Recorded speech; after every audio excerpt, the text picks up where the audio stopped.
nar malakan yam kana diala kon lian ka roina gwasame biya kamal banro dan mosh karwach mishalat kirma yadit neme lerm gorlian rei wich kasa Sudan lerban lingwasame tan chikirma yadit te ka kwarte chawch tila kwar bon kade rei wich kasa Sudan jen banaling tano rei lerkana me biajelingano kirma yadit Real Rode ka doba dana dere Queen Quarry dere ja pass ke ja lede o dene ka dialen kon tin ngada kana tin changat da ka da jen ta dan de kirm yadi tin la kona lingen go kirm yadi jen jen go ne solution ka jodan en la kona lin kon dial ka jen breaking news ma banaman chala da kirma yadi bana jalin kel ka dob dana de wolo dan ka je bi kono shu nywa ka ne de kokken ka dob dan de kono nywa ka je karoy mishalat gwasame shikir ma yadit kwaren kap South Sudan cha kwar mi jidit je nyoko mo kwanyeje la new SPLM Secretary General Ram Paya Kwan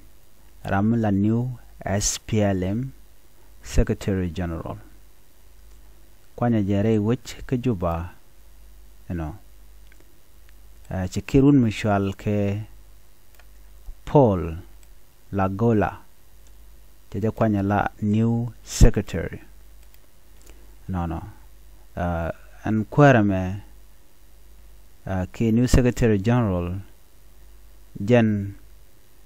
Balet Kabon Labonde Kim Yadi de la South Sudan Liberation Movement Man Raja Pointe Kira la SPLM Shewud Mishali Dr. James Wani Iga Mila Kwar Mitenenial Ki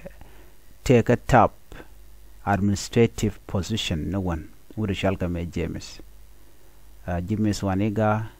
Ramkel medit metanial jaja kwany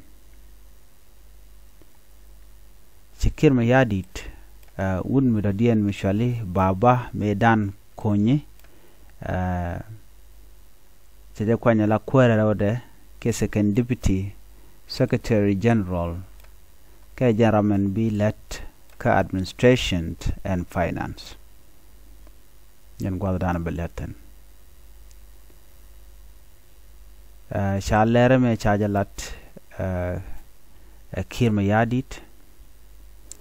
ka South Sudan Broadcast Corporation ka Friday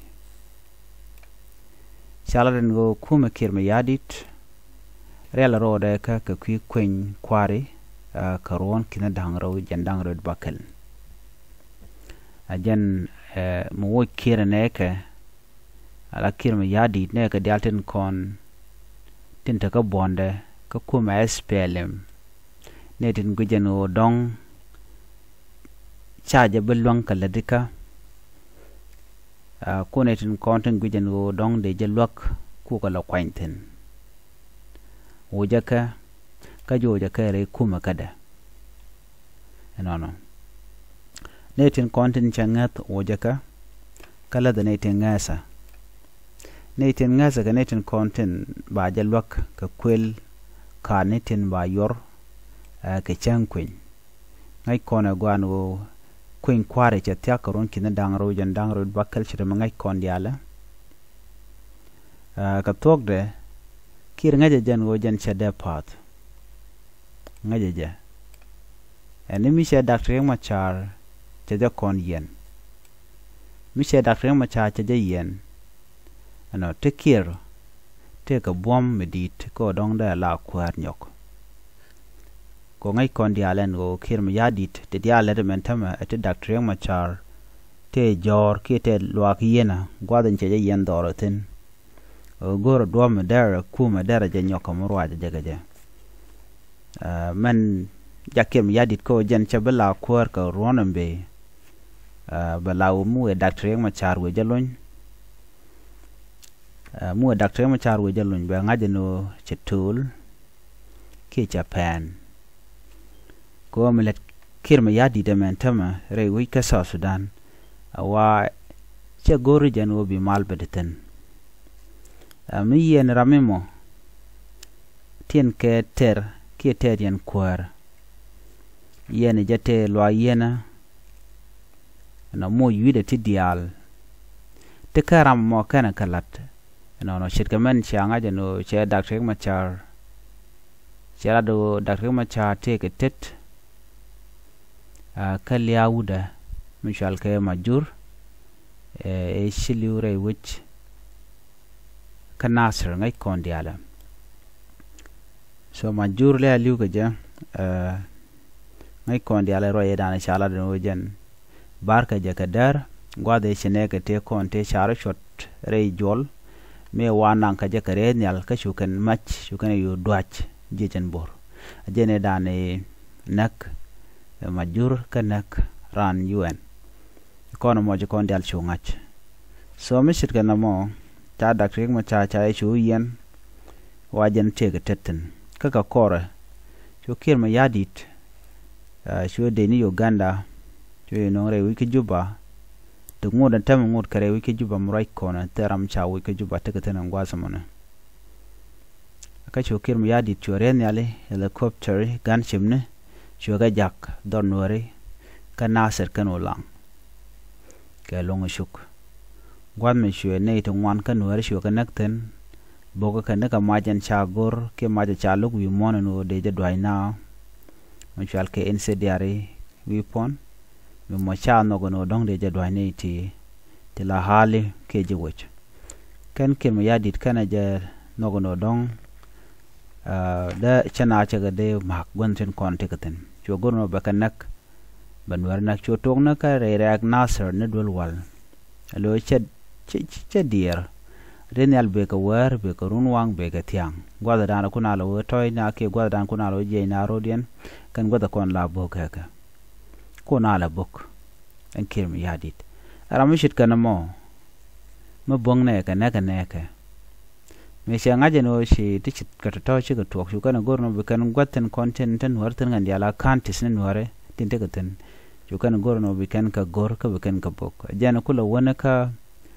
fangak koro ngoten chu man tama we ka mayom koren kono ngoten chu man tama wana kan ka wanyam tuokan ko shi kir shi gujano ano gwada tene ten content chun kel ka Dr. Machar tekatena bikin mi yadit baga dil nak janta dana te tena tinga jantama kim yadit meladana meje kwin kware mungu kone jin gweje no kim yadit ba pass karwanan be a changchale la Dr. Machar ba kwanya ba gweje no jen ba pass chwa gweje no misha Dr. Machar che ja kwan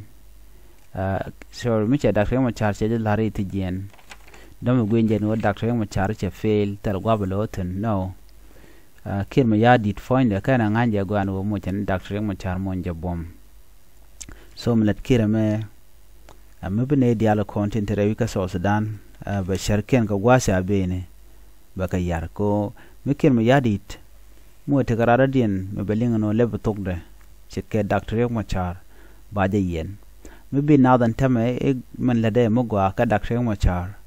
ngada jeno ne dialo content la politician ke siasi rewika so Sudan biadil ngajeno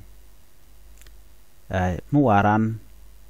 mu jego jalat gak ne to kirma yadit ke te karir mishlar batul gani jelwa yena an gwadmo ba chutel jo mu balin kanetin kontin kwa kirma yadit kwa jego no melade mo mejak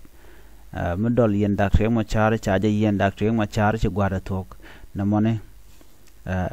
chane jan ko biya ngajeno melat kira shimo gwa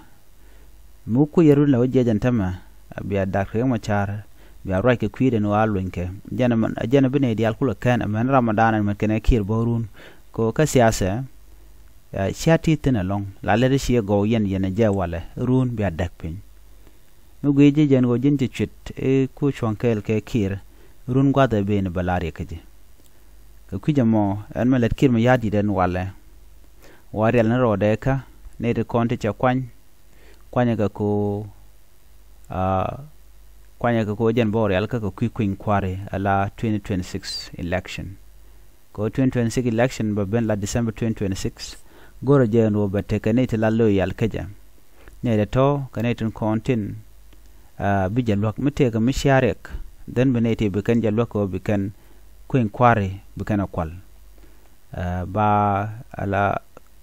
vote nitila latke bikan ga kwal ga bikan wargan bo bikan ga chuyar so jan do dan la den tam real rode kan kir ka bomna kelew ka jan ramadan ku ga tege gam jare te jien changa campaign che jalat so mu chikana mo be ngaje no che ku mi kir che boy che bo won yam gwada be rama bi kan karwade wude shalga me bolmel mo welet alo gore jeno bo gwakir mi yadit kan bialinga no bo kum ke mi yadit baroda dakar wada ko te gane titetin gwada mo to gorge jabon wode kom kir mi yadit de jakan no chago jeno bol mel donga kwar mo bo woniam no do no gwada tetin temporarily ko gwadan be ba jabat ke betel re kumaka jo me gore jede nywa ye kelen ban yo jegale redien biata kamal